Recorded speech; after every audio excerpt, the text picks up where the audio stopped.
আসসালামু আলাইকুম বন্ধুগণ, সবাই কেমন আছেন? আলকাপ টাইপিং সেন্টারের পক্ষ থেকে সবাইকে স্বাগতম জানাই। তো আজকের ভিডিওতে আলোচনা করব সংযুক্ত আরব আমিরাতের বাংলাদেশি ভাই বোনদের ভিসা সমসাময়িক বিষয় নিয়ে আলোচনা করব। তো আজকে জানুয়ারি 13 তারিখ 2025।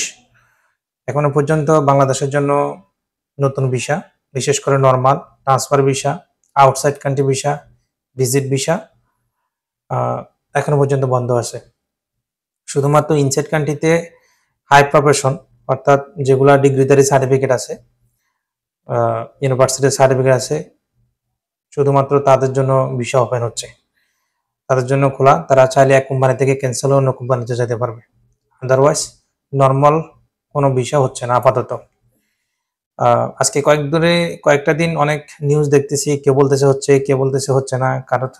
কারোর সাথে এমনও আছে লেনদেনের প্রসেস পর্যন্ত চলে গেছে যে ভিসা খুলে দিছে, ভিসা হচ্ছে এরকমও।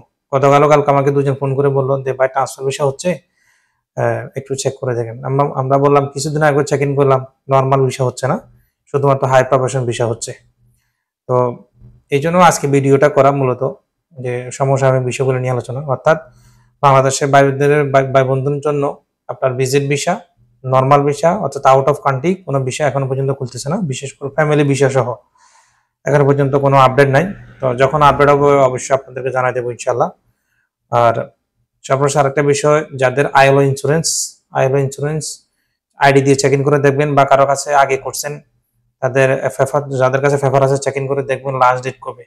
যখন শেষ হয়ে যাবে উইথিন 7 ডের মধ্যে ইনশাল্লাহ রিনিউ করে নেবেন, ইন্স্যুরেন্স করে নেবেন, না হলে কিন্তু সমস্যা হবে। অর্থাৎ যে কোনো টাইমে আবার পুনরায় 200 দিরহাম ফাইন আসতে পারে, 700 দিরহাম ফাইন আসতে পারে।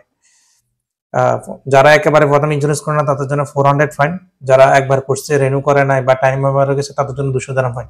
কিন্তু এখন সবার জন্য এভারেজ 400 দিরহাম ফাইন দিচ্ছে। তো তারপরে চেক ইন করবেন, যাদের ইন্স্যুরেন্স খতম হয়ে গেছে তারা দ্রুত রিনিউ করে নেবেন। ধন্যবাদ সবাইকে। আসসালামু আলাইকুম।